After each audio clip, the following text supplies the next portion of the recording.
De hoy dándole la bienvenida a la generala de este programa, la mejor de Monteplata, Maribel Contreras. La generala de Monteplata. La mejor eres tú, que hablas 15 minutos del árbol y sale airosa. Tranquila. Pero y yo loca por leer un poema y decir, bueno, mami me dice que inclusive cuando ella estaba en la escuela, o sea, el día del árbol era celebrado en la escuela. Yo también.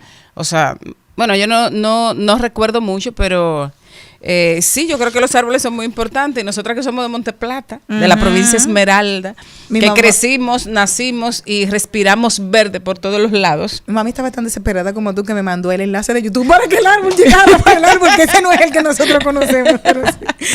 Así es. Bueno, pues vamos a iniciar nuestro programa con la ya anunciada primera invitada de este programa, la licenciada en Comunicación Publicitaria, con especialidad en Gestión y Comunicación Política y secretaria de Equidad y Género del PLD, Claudia Rita Abreu. Bienvenida, Claudia Rita, te trae a nuestro programa un tema muy importante e interesante, que es el tema de las pruebas nacionales en relación con los niños de educación especial. Bueno, pues gracias otra vez por tenerme aquí.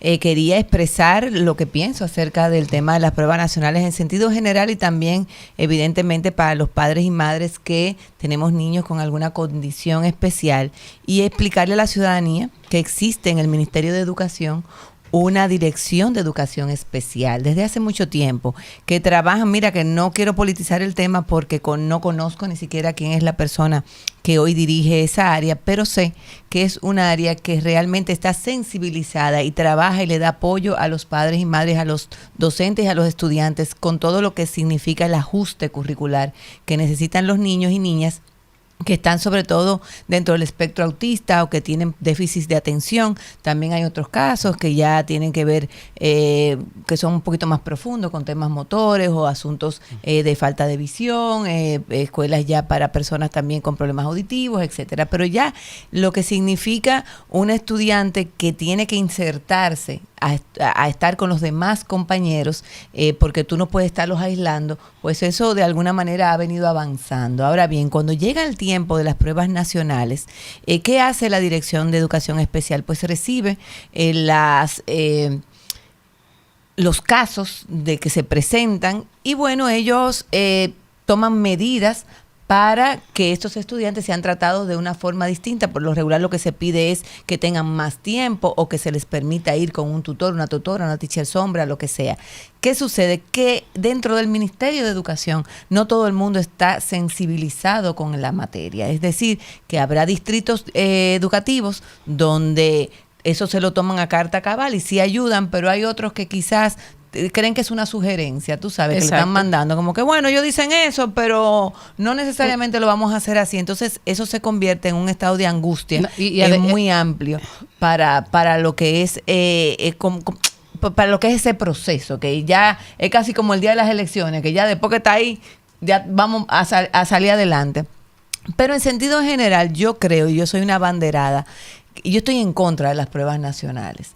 Entiendo que para pasar de cursos sí se necesitan evaluaciones, se necesitan proyectos, se necesitan muchas cosas, pero es para mí, entiendo yo, que a veces incluso oí un comunicador comparándolo con PISA y no tiene una cosa que ver con la otra. O sea, que un estudiante se someta a 12 años a una vida escolar para que al final en su último momento, incluso hasta después de graduados, tengan que someterse a unas pruebas que pueden definirle su futuro. Por lo regular le va bien, siempre en las últimas pruebas creo que se hicieron en el 2019 porque ya en el 2020 no hubo pruebas por el asunto de la pandemia y luego las otras fueron diagnósticas, pasa a un 80%. Ahora bien, y los demás que quizás se quedaron detrás, ¿cuál es el sentido de tú hacer una prueba? Porque te dicen, bueno, sí, pero eso mide también la circunstancia en la que está la educación, pero ¿cuáles son las medidas que se toman? Porque, por ejemplo, en el caso de las pruebas PISA, que son los países OCDE que la incorporan para medir cómo van sus estudiantes, es a los 15 años de edad que se toma esa prueba y es para todo tomar, es una prueba de medición para tú tomar pues medidas, acciones remediales a lo que eso genere, entendiendo que, por ejemplo, si tú te das cuenta que un estudiante no le está yendo bien en determinada área curricular, pues es responsabilidad del centro educativo ir viendo qué se hace, si se le da monitoreo, si se le da una especie de tutoría, clases adicionales, qué abordaje puede tener esa persona. O sea, es que las pruebas sean en favor de la enseñanza, no necesariamente como que esperarte a último momento. Escuchándote, Claudia, me dio la sensación como que esa prueba puede resultar en una especie de descarte de una determinada cantidad de estudiantes y además de todo el estrés. El estrés, final hay que estudiantes crea. que tienen incluso, hay estudiantes que no pueden entrar a la universidad ese año porque tienen que dejarlo para después. Entonces, ¿cómo tú le dices a alguien que está cursando o sea, está llevando su carrera dentro de una escuela, cuando después que termina 12 años, decirle que no, mira, tú no sirves para esto, por un examen de 2 horas de X preguntas? O sea, yo considero que cuando se tiene una intención de la mejora del estudiante, lo que debe de cambiarse es para una especie de prueba de mapeo que tú vayas haciendo a mitad de año escolar, donde te da los resultados y te dice, bueno, mira, aquí hay estudiantes que le está yendo muy mal en el área de ciencia de la naturaleza, por tales razones. Entonces vamos a tomar ciertas medidas. Y a mí me da mucha pena que en República Dominicana siempre se hagan iniciativas que empiezan a dar resultados, pero de buenas a primeras desaparecen. Porque, por ejemplo, yo sé que en la gestión de Alejandrina Germán y Melanio Paredes había un proyecto que se trataba de, era para la minimización de la repitencia y la sobriedad y el abandono. ¿En qué se basaba? Bueno, pues cuando tú veías estudiantes que no le estaba yendo bien en algunas áreas curriculares, pues se le daba un incentivo a un docente, se le pagaba horas extras para que se le dieran clases adicionales, para que los nivelaran, etcétera. Y eso empezó como a funcionar. De repente, más nunca no se habló del tema, porque siempre hay unos genios dentro del área educativa. Había un inglés que murió que se llamaba Sir King Robinson, que yo lo seguía mucho, porque él dio una conferencia muy importante en TED hablando de la importancia de motivar la creatividad, de saber cuáles son las cosas del estudiante que tú tienes, porque somos todas personas diferentes que tenemos competencias distintas y sacarle como ese provecho en vez de insistir en estandarizar tanto a las personas. Mira, tengo 2 ejemplos tan difíciles para compartir con ustedes, y es que tengo un amigo que hace muchos años, él no pudo graduarse de bachiller porque él se quemó en las pruebas nacionales. Años después se metió camarógrafo y él estuvo trabajando espectacularmente, era buenísimo. Entonces decía, yo hubiese querido estudiar en la universidad, pero me quemé en las pruebas nacionales. Y luego vino años después, te digo, porque ya yo estaba hace cosas de tal vez 9 años, dijeron como las personas que tuvieron hasta del 94 SECA, que era de esa promoción, que como que le iban a dar una prueba nacional para que ellos tuvieran ese certificado de bachiller y pudieran continuar haciendo algo. Llegó muy tarde. Ya él a esa edad ya tenía familia, ya estaba buscando otras opciones. Y como la prueba nacional le tronchó un futuro a un joven. Encontró otra vocación, pero no era su plan original. Pero no es justo. Es una de las cosas que me gusta plantear en esta mesa de discusión. Otra cosa, en mi época se vendían las respuestas de las pruebas nacionales. O sea, eso se sabía. Y todo el mundo tenía que le iban a comprar. Las vendían. No sé aún hoy, porque como no tengo de cosas que podría decirte, sí, dan, no, pero esa sombra ha estado ahí.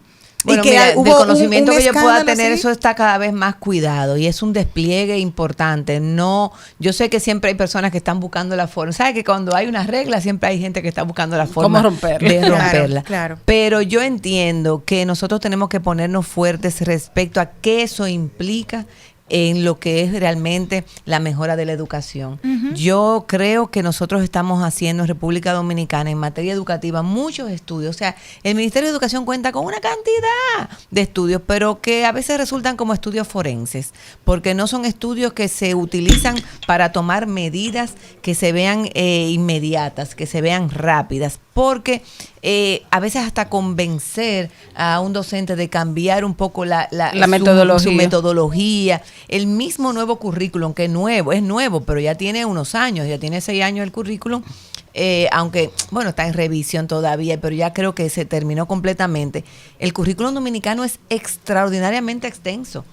En otros países se sorprenden de la cantidad de contenidos que abarca el currículum dominicano y todavía seguimos diciendo que nuestra educación no es buena, pero no se trata de tener mucho contenido. Además, es exacto. el contenido que tú puedas realizar en esos 8 meses del año escolar. No, y adicionalmente también se le carga mucho el dado al maestro.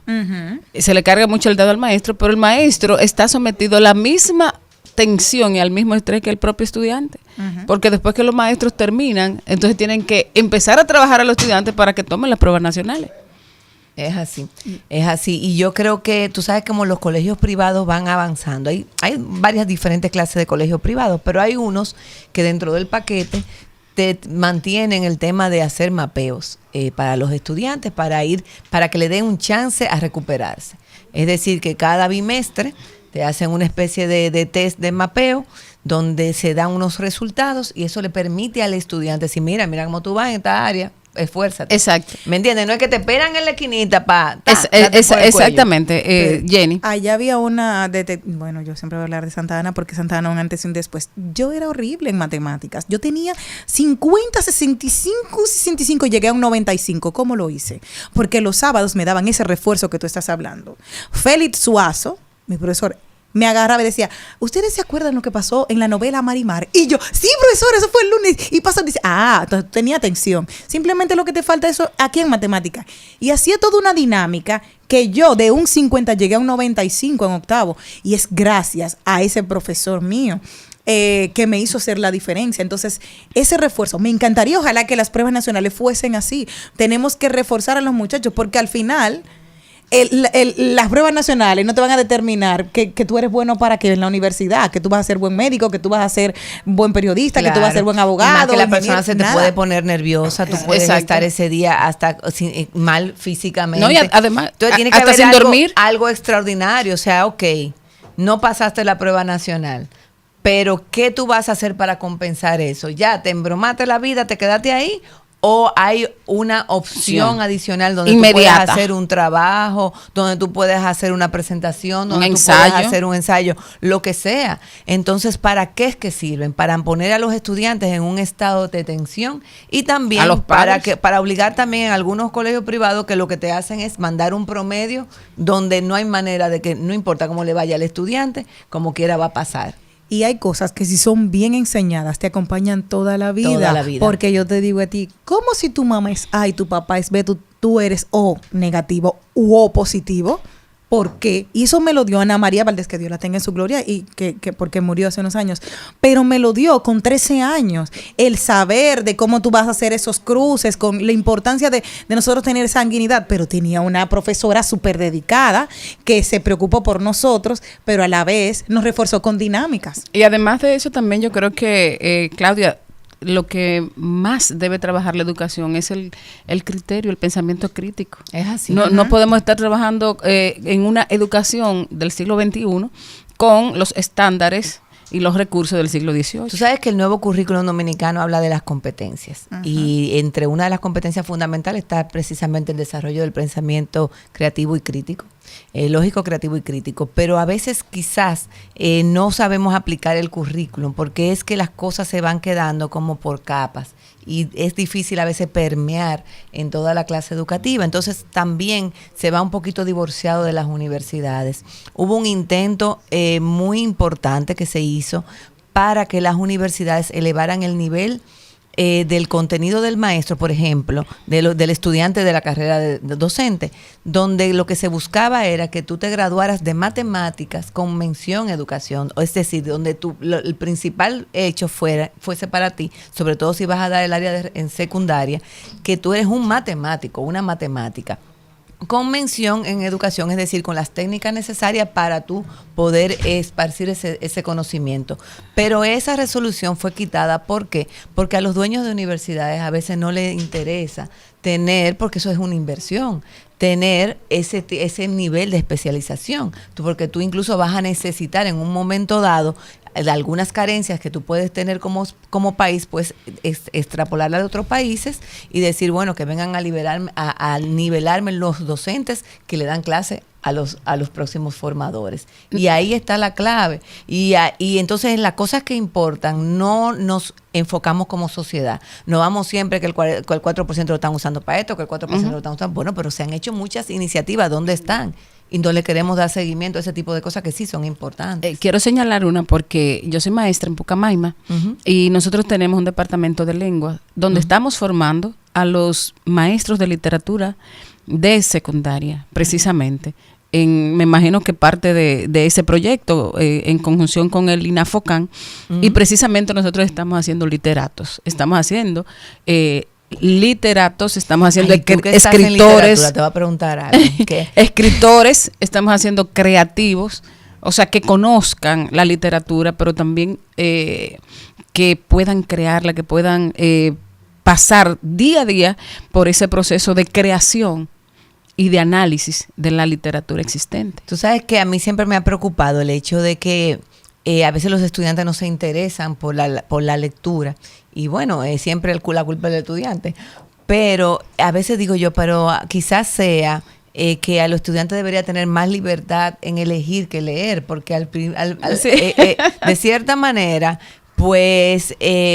¿cómo te digo? Yo tuve que leer María como por 3 años consecutivos. Yo decía, pero ¿por qué hay que leer tanto a María de Jorge Isaac? Entonces era una historia tan triste. Sin embargo, si me hubiesen puesto a elegir, yo me recuerdo que el primer libro que yo me interesé de Juan Bosch fue la historia de David, porque dije yo, ¿y por qué Juan Bosch, que yo sabía que no era muy religiosa, por qué él está escribiendo sobre David? Y empiezo a leerlo y me doy cuenta que él está dando como un enfoque político a la vida de David, el de la Biblia, y me interesé mucho. Entonces alguien me dijo luego, una persona que trabaja, una directora de un colegio que trabaja mucho respecto a la lectura, me dice, no, es que el truco está en las historias, que los estudiantes se enamoren de la historia y que puedan, o sea, y no obligarlos necesariamente pues a que tengan que leer algo específico, sino que si ellos también tienen aunque tú los guías, si también le gustan los paquitos o le gustan los cómics, tampoco se lo niegue, porque lo importante es que se sienten a leer y luego van tomando la disciplina. Exacto, eso se hace mucho.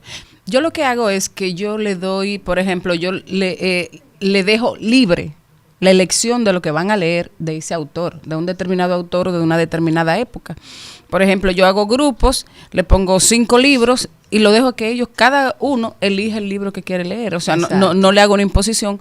Y de hecho también trabajamos mucho. Vamos a trabajar, por ejemplo, el modernismo. Ok, vamos a trabajar el modernismo. Los autores son tales. La próxima semana, entonces, lo primero que hacemos cuando llegamos a la clase es hacer un recital de donde ellos mismos han elegido qué poema van a leer de un determinado autor. Entonces, eso los implica dentro del proceso. Y he tenido también muchos estudiantes que me han señalado, profe, pero nosotros queremos elegir lo que vamos a leer. ¿Qué pasa con eso? A veces, que ellos te escogen un libro que ellos ya han leído. Sí, para ir más fácil. Para ir más fácil. Entonces, se le da la opción dentro de varios, pero no siempre uno puede dejar de que diga, yo voy a leer El túnel de Sábato, porque ya lo leyó y ya hizo un análisis en otra clase. Claro. Entonces te viene a decir que te quiere hacer eso. Entonces hay que estar atento. Hay que conocer diferentes corrientes literarias también. Exactamente. Bueno, es maravilloso. Gracias, Clara Rita, ya te cambié el nombre. Claudia Rita, por haber estado con nosotros. Pero nos falta una preguntita, Malena, porfi. ¿Qué estrés, cuál es tu punto de vista acerca de estas pruebas en relación a los niños especiales? ¿Deberían tomarlo o no deberían tomarlo? Bueno, mira, yo entiendo que dependiendo del grado de dificultad de cada niño, pues sí puede tomarlas. Lo que sí tienen es que sensibilizarse respecto al tiempo y respecto también a los resultados, porque al final de cuentas una persona que tiene síndrome, por ejemplo, está dentro del espectro autista, va a ser un adulto dentro del espectro autista. Entonces tú no puedes estar con esa falta de sensibilidad de ponérsela más difícil de la cuenta, porque ya de por sí pues es una persona con una condición especial. Y hay otros casos, por ejemplo, que a una niña que fue en estos días también a tomar una prueba, no tenía problemas motores y no quisieron darle la prueba en el primer piso. O sea, son como cosas que pasan que yo sé que es por esa situación de que tú no veas eso que te mandan de educación especial, que tú entiendas que es como una sugerencia. Yo creo que hay que trabajar en sensibilizar el sistema completo, aunque en sentido general no estoy de acuerdo con que las pruebas sean definitivas, sino que sean más bien algo para que no de como diagnóstica, que no, y que incluso deberían de hacerla antes si son diagnósticas para poder hacer algo al respecto, porque es ayudar al estudiante, no es troncharle su vida al final de la carrera. Tuvimos a Claudia Rita Abreu. Muchísimas gracias. Sabes que este espacio siempre es tuyo, que puedes venir cuando quieras. Gracias por habernos acompañado. Un abrazo, muchas gracias.